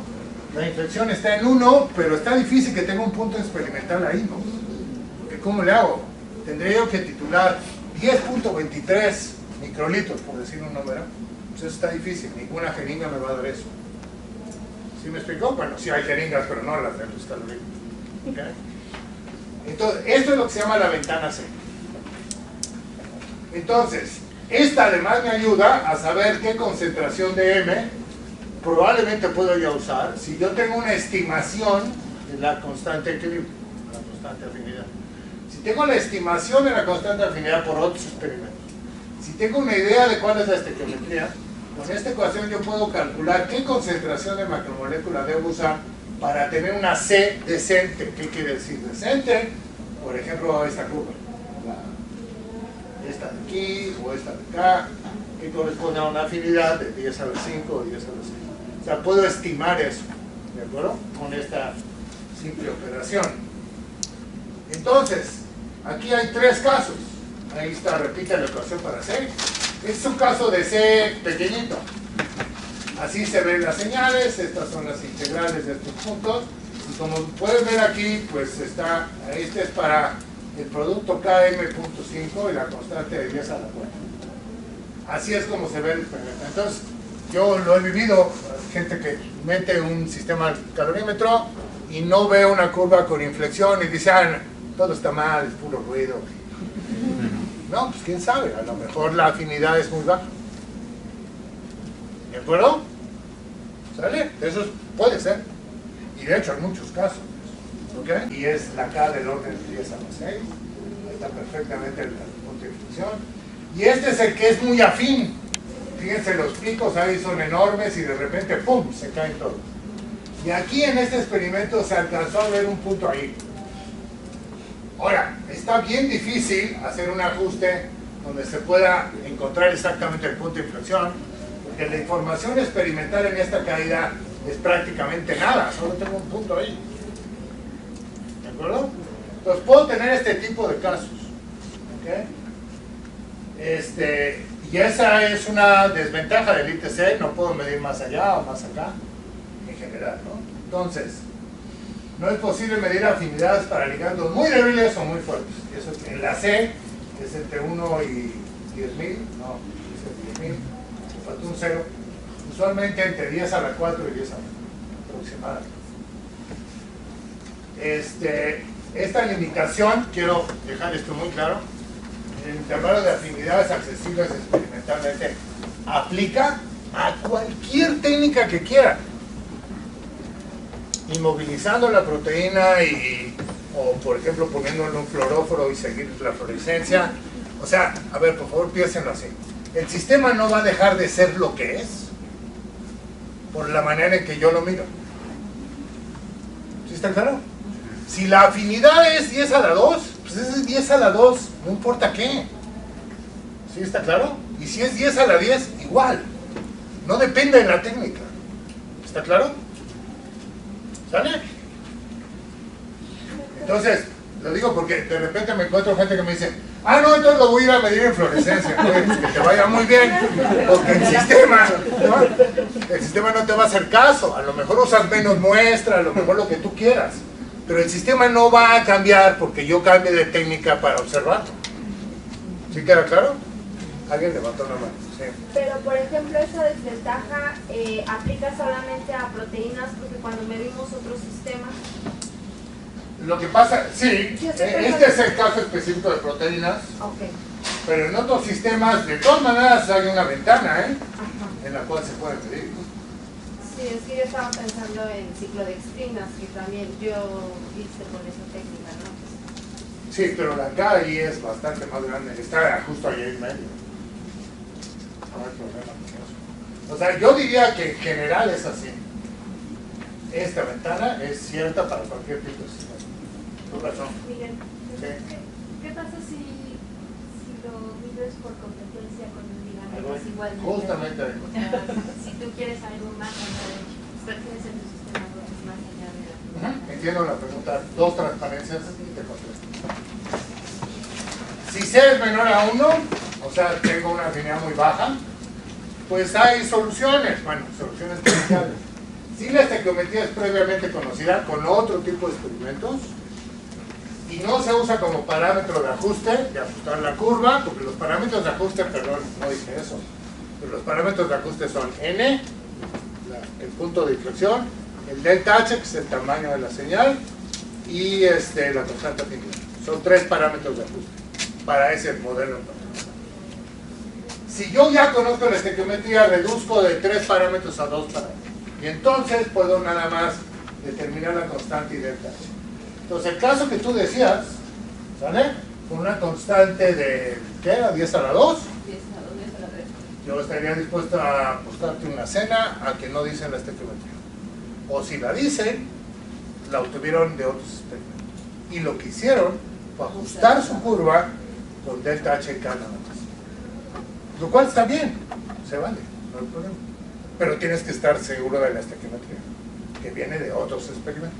¿Sí? Entonces sí se pueden medir constantes bajas, es difícil porque la señal es pequeñita y todos los factores de los que hablé, ¿no? La identidad del medio, etcétera, etcétera, etcétera, pues se vuelven críticos, ¿no? Si estoy midiendo una mini cosa y encima tengo una impureza que me está provocando un cambio en la señal, pues estoy perdido, ¿de acuerdo? Si el calor es inmenso y tengo una pequeña impureza, pues a lo mejor no pasa nada, ¿no? Todo depende. ¿Sí queda claro? Ahora la pregunta de Liliana. ¿Cómo medir afinidades muy altas? Es la que tú haces, ¿no? Bueno, se hacen experimentos de desplazamiento, ¿sí, no? Y aquí hay un ejemplo con la proteasa de virus de SIDA, pues. Hay un ligado a esta proteasa, que es esta molécula que está aquí, que es de baja afinidad. Y hay un ligando, que es esta molécula que está aquí, que es de altísima afinidad, 10 a la 10. Entonces, si yo quiero medir esta, no voy a poder. Entonces, lo que hago es, pongo esta en contacto con esta molécula, formo este complejo, y luego desplazo a este ligando con el de alta afinidad. ¿Sí quedó claro? Entonces, ahora lo que voy a hacer es titular este ligando verde a una solución que contenga a este complejo. Y voy a desplazar al ligando. Entonces, bueno, las ecuaciones son simples, pero lo importante es la que al final, ¿no? Es demasiado aparente. Esta de aquí es la que yo mido esta y esta. Esta es la que es muy difícil de medir porque satura el equipo, simplemente es demasiado frío. Entonces, esta ecuación liga las tres Ks. La Ka, la que quiero obtener, con la KX, la de baja afinidad, con la K aparente, que es la del desplazamiento. Entonces yo puedo, haciendo estos experimentos, obtener la afinidad de este, que no puedo hacer. Eso es lo que normalmente se hace cuando tiene ligandos de muy alta afinidad. No siempre, pero hay un montón de ejemplos donde se usa eso. ¿Sí? Bueno, quiero gastar los últimos minutos aquí, me puedo acordar unos minutos y luego, no importa que a la siguiente empecemos 10 minutos tarde, ¿no? A ver, se puede estudiar para una gran variedad de sistemas. Algunos de ustedes, incluso de hecho, trabajan con esos sistemas, pero la mayoría de ustedes trabajan con proteínas. Y quiero darles un panorama de la cantidad de sistemas que se pueden estudiar con Excel, ¿no? Rápido, un panorama rápido sin entrar en muchos detalles. Lo que he tratado de explicarles es de los datos crudos a los resultados. O sea, yo dije delta H, delta G, delta CT, etcétera, etcétera. Yo puedo llegar a los datos de esos datos crudos a los resultados. Requiero de usar lo que se llama un modelo de unión. Ese modelo de unión, Juan, presente, va a darles la sesión de esta tarde y la de primero de mañana en la mañana. Y lo que les va a explicar es modelos de unión. ¿Ok? O sea, ¿cómo paso los datos crudos al resultado final? Requiero de un modelo de unión. Bueno, lo que va a hacer Juan es explicar los modelos, cómo se hace, etc. ¿Ok? Entonces, Juan ahí va a estar en tu parte. Vale. Yo aquí lo que voy a hacer es mencionar algo. Por ejemplo, existe el modelo de sitios independientes idénticos.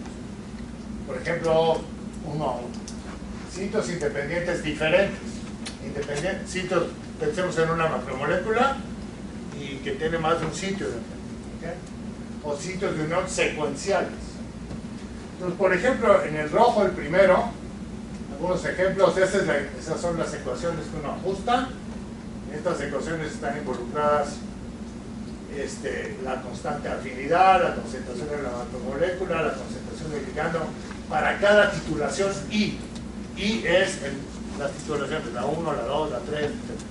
No importa la ecuación, eso a lo mejor lo ve Juan, pero no importa, nada más les quiero mostrar que a esto me refiero con un modelo. Esta es la ecuación que describe lo que ocurre ahí. Y yo voy a ajustar esa ecuación a mis datos experimentales para obtener el delta H, la constante, etc. ¿Quedó claro eso? Ejemplos. Por ejemplo, aquí está la ribonucleasa de bovino pancreático con un ligando que es el 2MP. Esta es la señal que uno ve en el calorímetro en un experimento ya pulido. Créanme que este no es el primer intento. Seguro. Aquí está la curva. Esta es la proteína. Ahí está el ligando. Ahí está la constante de afinidad, que es de 10 a la 6. Está dentro de ese rango. El delta H es menos 19, es decir, esta unión es una unión exotérmica. ¿Okay? Por eso tengo las aquí. Delta S y la afinidad, digo, mentira, 1,02, pues ya no puedes pedir más que eso, ¿no? Está muy bien. Esta es el inhibidor de tripsina de soya con el etcétera. Estas dos dan una señal en la otra dirección. por eso el delta H es positivo, es endotérmico. Esta es la constante de afinidad, otra vez de 10 a la 6, y aquí me da 1.2. No, tratándose de esto, yo diría, pues está muy bien, ¿no? Está muy razonable. 1.2 es el punto de inflexión aquí, ¿no? Por ejemplo, estos no son proteínas. Esto lo hicimos en mi laboratorio recientemente. Tomamos 11 tetraactivos, todo el mundo sabe que es un tetraactivo, donde variamos la cabeza polar, usamos aniónica, catiónica, superiónica, y la cola hidrofóbica del tensoactivo, desde C8 a C14. Entonces, por ejemplo, aquí la cadena fue de 8, 10 y 12, y este es el sulfato, ¿no? Este es, el de 12 es el SDS, lo decís sulfato. Esta es con una cadena de 11, esta es otra cabeza distinta, otra, etc. Pero no un centro total, que es cosa. Déjenme mostrarles cómo se ven. Y las pusimos a interaccionar con ciclodextrinas. Aquí no hay proteínas, es A y B. ¿Okay? Donde A es ciclodextrina y B es un tensoactivo. Las ciclodextrinas tienen esta forma y seguramente muchos de ustedes saben que forman complejos de inclusión, ¿no? Dentro de la ciclodextrina, que tiene esta cavidad, que es esencialmente hidrofóbica. A ver, no resisto decirlo bien. Hablamos de cavidades hidrofóbicas y hablamos con frecuencia en el mundo de las proteínas de, es que aquí hay un pedacito hidrofóbico. Pues no, ¿no? El pedacito hidrofóbico está lleno de agua. ¿Okay? Entonces lo que es hidrofóbico no es la cavidad, es las paredes de la cavidad. Y eso es muy importante, porque luego uno lee argumentos y dice, si todo pasa ahí, tú dices, espérame, pero ahí hay agua. Lo que hay es agua en la cavidad. Entonces hay que pensar en que lo que es hidrofóbico es la pared de la alberca, no la alberca. ¿Sí queda claro? Bueno, entonces esta cavidad es hidrofóbica. Tiene agua adentro, pero que se puede desplazar. Y lo que tiene aquí, las paredes internas son hidrofóbicas. Entonces, con un tensoactivo que está aquí dibujado, puedo formar complejos que se llaman de inclusión, porque uno se incluye en el otro. Y esos complejos pueden ser 1 a 1, o pueden ser, por ejemplo, estos 2 a 1. Aquí hay 2 moléculas de ciclodextrina por una de tensoactivo. ¿Okay? Entonces, perdón. Ahí están los resultados para uno de ellos, para el C10 y para el SDS. A 5 o 6 temperaturas medimos. Y así se ven, ¿no? Si te fijas aquí, no llega a 0, pero en detalle algunos de estos puntos están arriba de 0. Lo digo por tu comentario. Así es el sistema. Y estamos seguros de que está bien. Entonces, ¿qué modelo usamos? Un modelo donde incluye complejos 1-1 y 2-1. En pocas palabras, si yo trato de ajustar esos datos experimentales, suponiendo que solo hay complejos 1-1, es un fracaso total. Tengo que incorporar la existencia de complejos 2-1 para que pueda yo ajustar esto. ¿Sí quedó claro? Entonces aquí el modelo es dos tipos de complejos, 1-1 y 2-1, el modelo de unión. Esa me da información, por ejemplo, esta es la distribución de especies en resolución. Entonces, por ejemplo, esta es para el C12, el C10 y el C8, para la misma cabeza polar. En negro está la ciclodextrina libre, que empieza siendo toda y luego se va consumiendo. En azul está el tensoactivo libre, que empieza aquí en 0 y después crece. En rojo están los complejos 1-1 y en verde pues, están los complejos 2-1. Entonces lo que yo observo de aquí es que hay unas relaciones de concentraciones donde lo que tengo en solución mayoritariamente es complejos 2-1. Por ejemplo, si yo estoy a razón de concentraciones, 0.5, lo que yo tengo en solución son muchísimos complejos 2-1, unos cuantos 1-1 y muy pocos de los libres. Entonces obtengo distribución de especies que puede ser útil para un montón de cosas. ¿Cómo calcular estas curvas? Pues de conocer la constante. Si yo tengo la constante de equilibrio de una reacción dada, yo puedo calcular la concentración al equilibrio, ¿no? ¿De acuerdo? Entonces de ahí lo puedo calcular. Entonces, para sitios independientes, un ejemplo, por ejemplo, déjenme regresar. Esta es una proteína de la tiosafosfato isomerasa, que es un dímero, y este es una sustancia, un benzodiazol, que inhibe a la proteína. ¿Qué quiere decir eso? El benzodiazol impide que esta proteína haga catálisis, haga la catálisis que hace que sea la glucólisis. Entonces, cuando hicimos la calorimetría de esto, nos encontramos ITC con este tipo de curvas. Los blancos y los negros son dos distintas relaciones de concentración. Lo primero que salta a la vista es que cambia el signo, ¿no? Ahora, nadie ha visto nunca que un sistema que es exotérmico, ¿no?, pase a ser endotérmico sin hacer nada, por magia. Eso no pasa.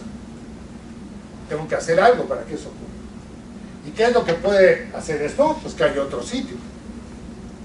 ¿Sale? Si tengo un solo sitio, o es endo o es exo. Punto. Pues si tengo dos sitios, pueden ser exo y exo, o endo y endo, o exo y endo. Entonces, si yo tengo este cambio de signo, pues de inmediato sé que tengo dos sitios de unión, uno que es endo y otro es exo.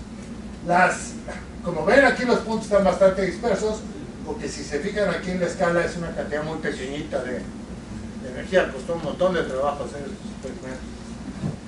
Esta es la relación, K2 es mucho mayor que K1 y delta H2. Bueno, lo que uno aprende aquí es que en la primera unión, hay dos uniones de este benzodiazol a esta proteína, está controlada entrópicamente. O sea, lo que importa es la geometría del inhibidor.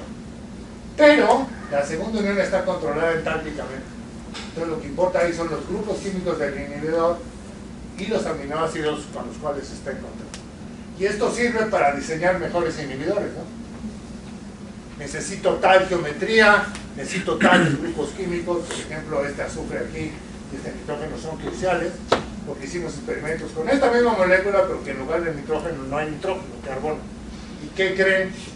No fue inhibidor, por ejemplo. Entonces es obvio que ese nitrógeno está haciendo el papel importante en la interacción. Es el tipo de información que uno puede obtener. Para sitios de unión secuenciales, ahí está el SDS, el mismo de antes, con la albúmina de bovino. Sérica de bovino. Bueno, tiene dos sitios de unión a este tensoactivo, y fíjense cómo el índice de entrada enseguida me dice eso. Porque aquí hay un punto de inflexión y aquí hay otro, ¿no? Y así se ven las curvas, las titulaciones.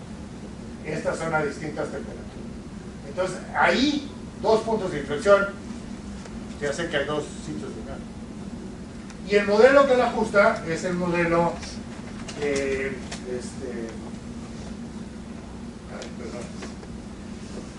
de uniones secuenciales. Ese es el modelo. Esta curva que ven aquí es la unión de secuencia. Esas son las constantes, una es 10 a la 7, la otra es 10 a la 7. Pero ¿qué tan diferentes deben ser? Al menos 10 a la 2. En mi opinión, como 10 a la 2. O sea, si son muy, muy cercanas, probablemente el modelo de no sitios secuenciales, sino el modelo de sitios independientes, sea suficiente. O sea, ya Juan hablará de eso, de cooperatividad y no cooperatividad. Es un modelo que implica cooperatividad. O sea, el segundo sitio se llena cuando el primer sitio ya se empezó a llenar, provocado por eso el primer sitio, ¿no? Pero en las uniones independientes, los sitios se van llenando independientemente uno del otro, ¿no? Esto tiene una aplicación muy obvia en los sistemas alostéricos, ¿no? Tienes una proteína, llega un ligando, cambia la conformación y entonces llega el ligando de veras, ¿no? El de veras quiere, ¿no? Entonces se pueden estudiar con... Hay dos más, aplicaciones más, rápidamente ya casi acabo. Una es disociación y la otra es cinética. Disociación, bueno, ahí está otro dibujito, el calorímetro, pero es la misma historia. Está la jeringa, la celda, la referencia, la del trabajo. Y lo que voy a hacer es, voy a hacer una disociación inducida por difusión. Entonces, vamos a pensar que tengo una proteína que es un dímero. ¿Ok? Y yo quiero estudiar el equilibrio entre el dímero y sus monómeros. ¿De acuerdo? Bueno, si yo meto aquí arriba a la muestra y estoy en unas condiciones donde sé que esto es un dímero, pues ahí tengo puras bolitas rojas, ¿no? Que sería este de aquí. Y las gorritas naranjas, no sé si se alcanzan a ver. Aquí hay una y aquí hay otra. Las puse a propósito ahí para quitarles de la cabeza esta idea de que no hay monómeros. No es cierto. Cuando tú tienes un dímero, ese dímero está en equilibrio con sus monómeros. Y puede ser que el equilibrio esté desplazado a los dímeros. Entonces la mayoría de lo que tenga sean dímeros, pero eso no quiere decir que no haya monómeros. Claro que los hay, aunque sea en una concentración baja. Entonces voy a titular esto sobre el buffer, sobre el amortiguador. Entonces, ¿qué va a pasar? Bueno, pues voy a romper el dímero para formar monómeros. Y entonces aquí hay muchas más naranjas, ¿los ven? Igual, aquí se vuelven a reformar un montón de dímeros y estoy estudiando este equilibrio. Ahí, perdón, está en amarillo, pero esto es como se ve, la dilución. Entonces estoy diluyendo, es lo que antes llamé el experimento 2. ¿Pero? ¿Qué saco de ahí? Bueno, pues saco la K de disociación, la constante de equilibrio de la disociación. Y también podría sacar el delta H de disociación. O sea, cuánta energía me lleva a romper el dímero. No toda proteína oligomérica puede ser medida con ITC. Porque hay proteínas oligoméricas, la que les mostré hace rato, tirosa, fosfato, sulfurasa, donde yo he hecho los experimentos. No es posible, no se diluye.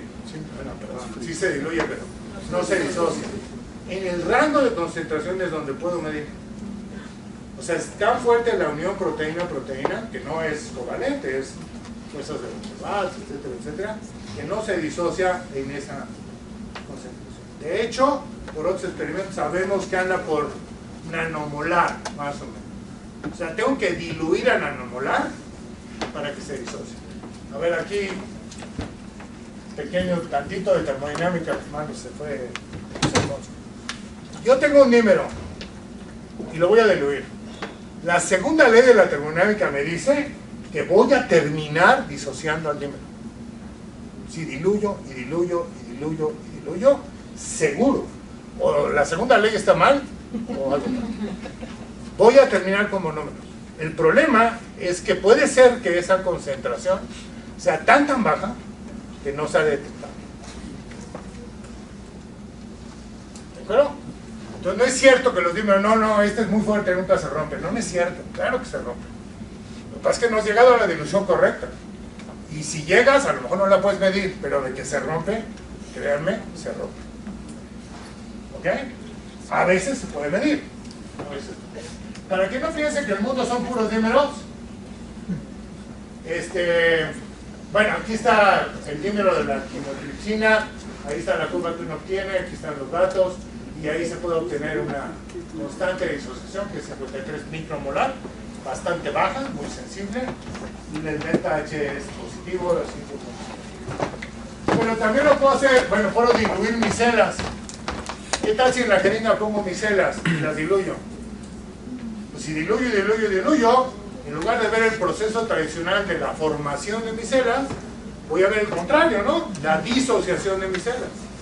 Entonces yo puedo, tengo curvas como estas y con un modelo puedo saber cuál es la concentración micelar crítica, cuál es la constante de disociación, un montón de información del sistema.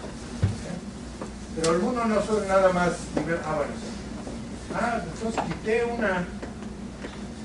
Sí, bueno, tenía una que era un examen. Aquí no piensen que nada más son números. La última aplicación rápida, no son todas, perdón,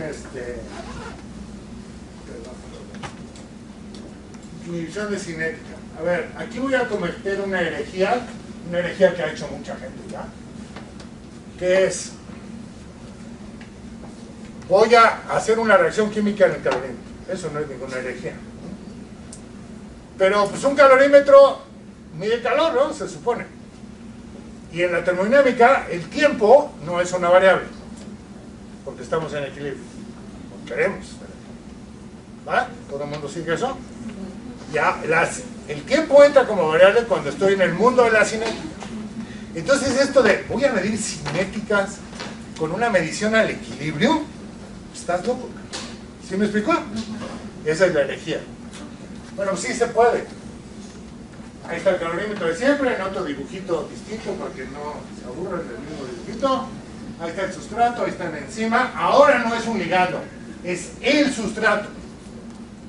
Y lo que tengo aquí no es una proteína cualquiera, es una enzima. ¿De acuerdo? Que cataliza una reacción. ¿Sí? Entonces, para estudiar la reacción química, sustrato más enzima me da proteína más enzima. ¿Ok? Y voy a hacer una sola titulación grande, fíjate lo que puse aquí. Estoy seguro que esta cantidad está aquí adentro. ¿Okay? ¿Y cómo va a ser esa titulación? Pues se va a ver igual que cualquier titulación, excepto que se va a ver así. Esta es la potencia, este es el tiempo, esta es la señal. Aquí inyecté el sustrato, tengo esta señal y luego regresa lentamente porque de aquí a acá se llevó 100 minutos, ¿no? Casi 2 horas.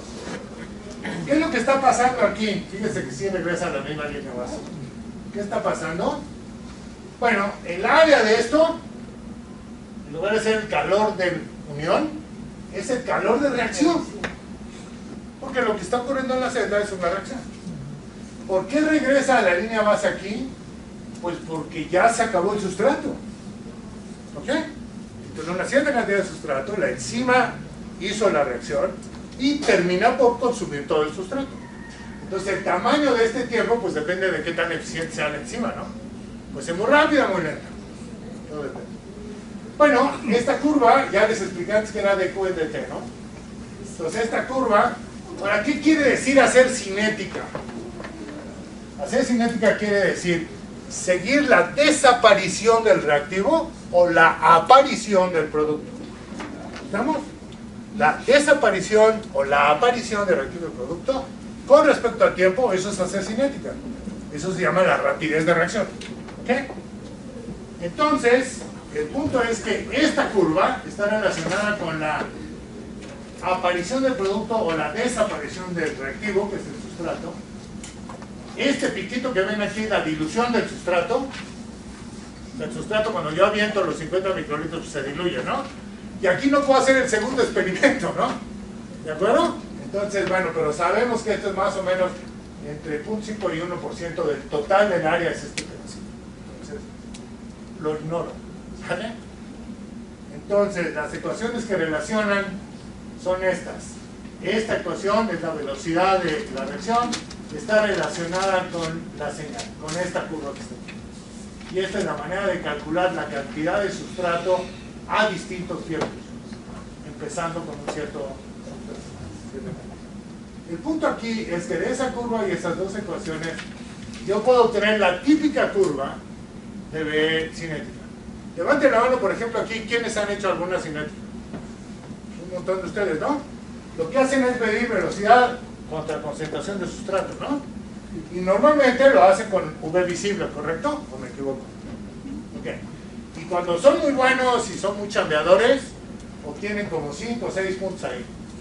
¿Ok? El calorímetro acá me da 3000 puntos. 3000 o más. De hecho, cuando uno hace sus experimentos, le pusimos el equipo bajándole a 500 puntos porque manejar 3000 era demasiado. Entonces esto es a distintas temperaturas. ¿Y ustedes qué sacan de aquí? Pues sacan KK y la KM, ¿no? Es la típica constantes de cinética. Esta es la velocidad de reacción, es decir, obtiene las constantes cinéticas, las llamadas Michaelis-Menten, con un experimento de calorimetría. ¿Ok? Y además a distintas temperaturas. Y cada experimento además es un día. ¿Va? Entonces se puede medir cinética con calorimetría. Pero claro, hay ventajas. Se requiere poca enzima y sustrato. Por ejemplo, en los experimentos que les mostré, usamos tripsina a 50 nanomolar en la celda y el sustrato a 70 milimolar, 1.5. No, de hecho lo hicimos al revés. Pusimos el sustrato abajo y la enzima arriba. Proporciona directamente la entalpía de reacción. no es necesario modificar químicamente los sustratos para estudiarlos. ¿Qué quiero decir con esa frase? Hay montones y montones y montones de artículos donde te dicen la cinética de tal sustrato con tal proteína es tal, ¿no? Calcática, M, bla, bla. Entonces uno se pone a leerlo y dice, ah, bueno, pero en realidad no es el sustrato natural. Porque el sustrato natural no absorbe nube visible, por ejemplo. Y entonces lo modifico químicamente, le meto un benceno por algún lado, para poderlo seguir espectrofotométricamente. ¿Sí queda claro? Un altísimo porcentaje de las cinéticas que están en la literatura se han hecho así. ¿Ok? Modificando el sustrato para hacerlo seguible en ultravioleta visible. ¿Ok? Pero en realidad yo estoy estudiando la reacción de la enzima con un sustrato que no es su sustrato. ¿Sale? Es otra molécula. Y hay ocasiones en las cuales esa diferencia es muy, muy importante y muy marcada, como la que les mostré, que no los voy a aburrir con eso. Pero el mensaje es, ¿puedo medir cinéticas con sustratos que sean ciegos a la espectroscopia? Sin modificarlos químicamente. ¿Okay? ¿Puede detectar KMs muy pequeñas? La constante de Michaelis. Es excelente y confiable el control de temperatura. Entonces, pero también tiene desventajas. Solo puede medir cinéticas en estado estacionario. O sea, si estoy fuera del estado estacionario no voy a ver nada, no. Las ecuaciones no son válidas. Pero bueno, sí, se puede estudiar solo estado estacionario, eso es un montón de temas.